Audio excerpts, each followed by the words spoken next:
Memorial Day arose after the Civil War. And in 1868, a retired Union General, John Logan, organized the first National Decoration Day and eventually became Memorial Day. Serving as the commander-in-chief of the Grand Army of the Republic, an organization of war veterans, Logan ordered local posts to honor the fallen on May 30th, 1868. In his statement, I was going to read it, but it would have gotten boring, but there is a statement where he says, how do you honor it? By strewing with flowers or otherwise decorating the graves of comrades who died in defense of their country. And Logan wrote in his order of Declaration Day, he said, it is the purpose of the commander-in-chief to inaugurate this observance with a hope that it will be kept up from year to year. So Decoration Day became Memorial Day in these days, and it's part of the, I did some research on it. It's not just custom, it's in the law that the president executes a national observance and gives a Memorial Day address at Arlington National Cemetery. It isn't just it happens, that's the law, okay? So the president is supposed to be almost like our spiritual leader for Memorial Day. What did he want Memorial Day to be? General Logan. He said to remember the fallen and to remember their cause. And he requested that an American flag, which they saved from dishonor, be raised above the departed. And I'm sure you've gone to, there are some cemeteries, national cemeteries for soldiers, you'll go and every grave has a little flag on it. It's really quite an amazing thing to go to a national cemetery on Memorial Day. So how well are we doing in following the hope of General Logan? And we're not doing so well as a country, because in a 2021 government poll, fewer than 1 in 10 Americans visit a gravesite on Memorial Day or participate in other events honoring our fallen service members. Footnote, I'm kvelling because my daughter Leora, who's a rabbi in Chappaqua, New York, she's the rabbi giving the benediction invocation at their event. And there's a parade, and guess who's marching next to her? Bill and Hillary Clinton, because they're from Chappaqua. You know, if I was doing it, I'd be who knows who I'd be standing next to. I was going to say something, but I didn't want to insult them, so okay. So I'm kind of excited about that. So on the Shabbat of Memorial Day weekend, I think it's appropriate for us to think about how we Jews fit into the Memorial Day story. And American Jews, from the very beginning, served their country in an incredible way. I think we should be quite vocal about this, especially at a time when anti-Semites of the Christian nationalist flavor question if we really are full participants in American history and culture.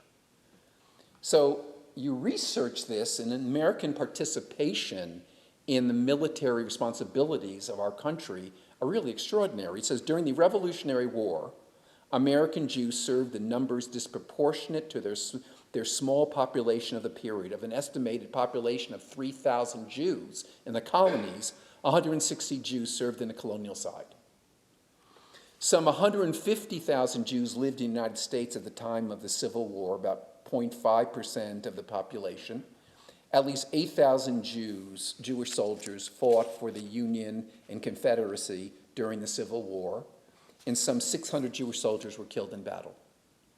During the course of World War II, 550,000 Jewish men and women served in the armed forces of the United States. Jewish servicemen accounted for 4.23% of all soldiers in the United States armed forces. Roughly 52,000 of these received U.S. military awards. This is an interesting statistic. About 60% of all Jewish physicians in the United States under 45 years of age served in the military, which is pretty amazing. A total number of Jewish war casualties from the Second World War was 38,338. In the Korean War, more than 150,000 Jewish Americans served in the Korean War. And in Vietnam, 30,000 Jewish Americans served. And I wasn't able to get statistics beyond that, but I'm sure we could if we researched it enough. Jews have served. From the beginning of our country, Jews have expressed their responsibility as citizens in so many tangible ways, especially through military service, and there are 10,000 Jews serving in a military today. It seems like a small number. I think there's more, but that's the number that I received. These are the facts. Now, I spoke about my father last week. I'm going to speak about him again because it's relevant. I have in my possession a small reminder of my father and his connection to military service. He was not a religious man. He never had a religious education. He did not celebrate his bar mitzvah in the synagogue, but he was positively identifying Jew. And I know that during his time of service, especially because he was an army officer, he would go to Jewish services to set an example for the enlisted men under his command. And there are two things that he kept that I know of. Number one is he had a pistol. And my father was the most peace-loving person in the whole world, but he had in his desk in his office, because I was a nosy kid and I would go into his desk when I wasn't supposed to. He had in his desk his, I don't know what kind of military pistol he had from the war, but he had his pistol in his desk. I never asked him about it. I don't think he ever took it out. I know he never shined it, but it was there, and I have no idea what happened to it. Okay, the second thing that I have from him are these two little books. One of them is a prayer book abridged for Jews in the armed forces of the United States. It was published originally. The original edition was from 1917, and this book was copyrighted in 1941, and this is the prayer book that the Jewish soldiers got. And it's a complete prayer book, but it also has notes, what you would use if you were using the Union prayer book. Okay? And then I have this, Readings from the Holy Scriptures for Jewish Soldiers and Sailors, which is again from the Jewish Welfare Board. And let me read you two different things from this, and they're really fascinating things. One is, this is from the Readings from the Holy Scriptures. This is from, you'll hear. March 6, 1941. To the members of the Army. As Commander-in-Chief, I take pleasure in commending the reading of the Bible to all who serve in the armed forces of the United States. Throughout the centuries, men of many faiths and diverse origins have found in the sacred book words of wisdom, counsel, and inspiration. It is a fountain of strength, and now, as always, an aid in attaining the highest aspirations of the human soul. Very, very sincerely yours, Franklin Roosevelt. And it has a signature. I'm sure my father's was personally signed, of course. Okay, but let's get serious. Then there is the regular Siddur, and it has also Rosh Hashanah. I opened it. It has the blowing of the shofar, the tekiah, whatever. But they have these little prayers, and I want to read to you one of them that is quite amazing. It's called Prayer for Moral Strength. And listen what it says. And I can just, there's also a prayer for those people during a sea voyage. I remember my father took a boat overseas, and it wasn't safe to do that, so evidently they had a lot of people praying for a sea voyage. But this is the prayer for moral strength. It says, O Lord, thou hast created me. Thou hast fashioned my body in its powers. Thou hast also given me the gift of thy Spirit, by which I am moved to use these powers in ways that are good and right in thine eyes. May I remember this at all times in the presence of every temptation. For wayward fancies and base passions too often tempt me to seek a passing pleasure at the expense of my enduring happiness and divert me from my purpose to perform thy will. Give me the strength to banish thoughts and desires which I know to be wrong. and may I do nothing that can bring dishonor on myself, on those I love, or on any human being. May I not degrade the physical, mental, and emotional powers that thou hast given me by dissipating them in intemperate, self-indulgent, immoral behavior. Create in me a clean heart, O God, and renew a steadfast spirit within me, that I may be worthy of these blessings which flow from a clear conscience and a pure love of thee and thy children. Very interesting prayer, which we could dissect in a lot of interesting ways. My father was not a flag waver, and he was sickened by the Vietnam War, but he was a Jewish patriot in war and in peace. So, friends, on Memorial Day, it seems to me it's important for us as Jews to think about what patriotism means to us. What is a healthy love of country? What does it mean to be a patriotic American Jew? So I sat down, I started thinking about it, and this is what I came up with. And just let me do the entire thing, okay? Don't judge any one part before you look at the totality of it, okay? First, it means accepting the authority of law. You know, there's this principle in Judaism called dina malchuta dina, the law of the land is a law. And if we live in a society, we follow the laws of the society. Ivan Boskis, who died this past week, not only violated security laws of our country, he desecrated the Torah. There is a disciple of Rav Yosef Dov Soloveitchik, who was the most important thinker and teacher and religious authority in the modern Orthodox world. He's still alive, his name is Herschel Schachter, who speaks about what Rav Yosef Dov Soloveitchik said and did. And it's fascinating. It illustrates what I just said. He said, and I quote, "Our master, Rabbi Yosef Dov Soloveitchik, was very scrupulous about paying government taxes. And I heard reported in Rav Soloveitchik's name that if one has specific knowledge about a particular store that does not pay sales tax to the government, that is forbidden to make such purchases as it is a violation of the prohibition to cause others to sin." And I've heard reported that Rav Soloveitchik was asked by an organization devoted to reaching out to less observant youngsters if they were permitted to retain staff and not pay them on the books, pay them in cash to avoid taxes. Rav Soloveitchik replied that it is forbidden. They told Rav Soloveitchik that they did not have sufficient funds to operate the office if the staff would be paid on the books. And so Rav Soloveitchik told them that if that is the case, then they should close the office despite its noble work. To be a Jewish patriot is to follow the law. By paying your taxes, don't speed, don't shoplift, follow the law. Okay, second, it means engaging in the political process of our country. For example, a Jew who does not vote sins.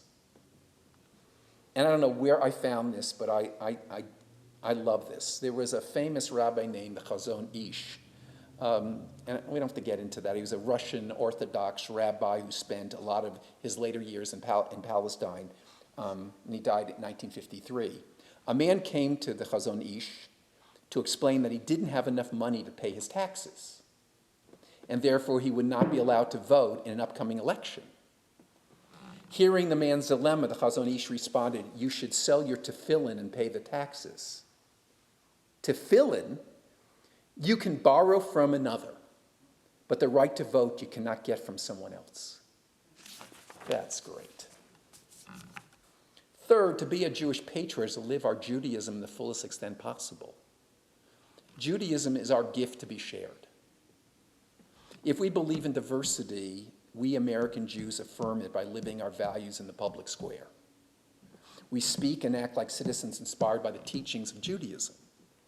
And since we believe in diversity, we make sure that there is a space for people of other backgrounds to fulfill their religious obligations. I cannot be an American Jew if you cannot be an American Christian, Muslim, Buddhist, Hindu, etc. Fourth, to be a Jewish patriot is to embody John F. Kennedy's inaugural address when he said, "Ask not what your country can do for you, ask what you can do for your country." We are called upon to contribute in some way to the public good. We take jury duty. We go to school board meetings. We volunteer for nonprofits. We serve our synagogues. We put up a sign on our lawn supporting something that we believe in, especially if our neighbors don't like it. And no, what's the point of doing it if your neighbors, that's your point, okay? And if we are called upon to defend our country in what we feel to be a just war, we serve. And finally, to be a Jewish patriot is to be willing to speak truth as a citizen. James Baldwin said, "I love America more than any other country in this world, and exactly for this reason I insist on the right to criticize her perpetually." We love our country. We don't worship our country. We don't deify our leaders. We don't bow down to our flag, we honor it. When our country is wrong, we speak out clearly about it. Silence is not golden, it most often is abdication. My country, right or wrong, is really an obscenity. Karl Schurz, I don't know who this person was, but he's important to us because he was a Union general and later served as a U.S. Senator from Missouri, and then the Secretary of Interior. And he said, "My country, right or wrong, when right to be kept right, when wrong to be put right." So on this Memorial Day weekend, Monday is Memorial Day, we live in a great country that is challenged on many levels. There are times when many of us feel that we have lost our noblest ideals, that we no longer remember why we were founded in the first place, that we have allowed our baser instincts to win out. And to them, I say, we should not give up. We American Jews need to affirm our commitment and idealism. We have a great nation. Yes, we have things in the past that we regret, times when we've lost our way, things that we must fix and change, politicians who act like clowns. But that should not lead to the denigration of who we are. America has been the most welcoming nation in the history of the Jewish people. I mean, it's more welcoming than the state of Israel, to be honest, but that's besides the point. We have never experienced the freedom and opportunity that we as American Jews have in this day. Never. And I know there's concern about anti-Semites, and I'm concerned about them as well. But it doesn't matter. The Jews have never had anything like what we've experienced in the United States.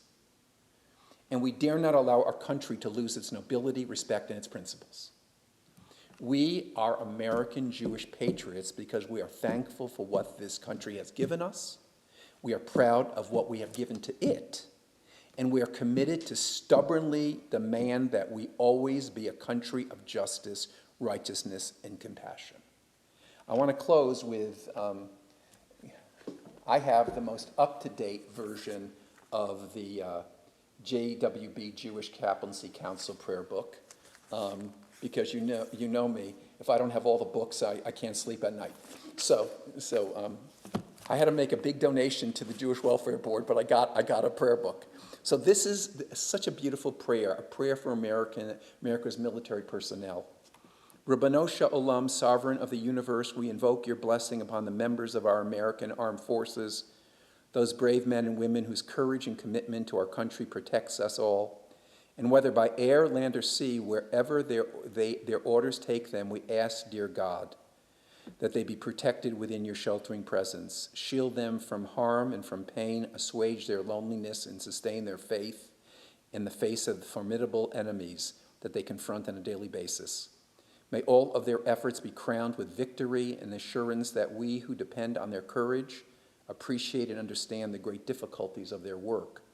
Most of all, we pray that for all soldiers is the ultimate prayer, that they be privileged to return to their loving arms of their families and a grateful country safely, speedily, and in good health. Because of their courage, may we all be privileged to know and savor the blessings of true peace and security. Let that be our Memorial Day prayer for this weekend, and let's say Amen. So.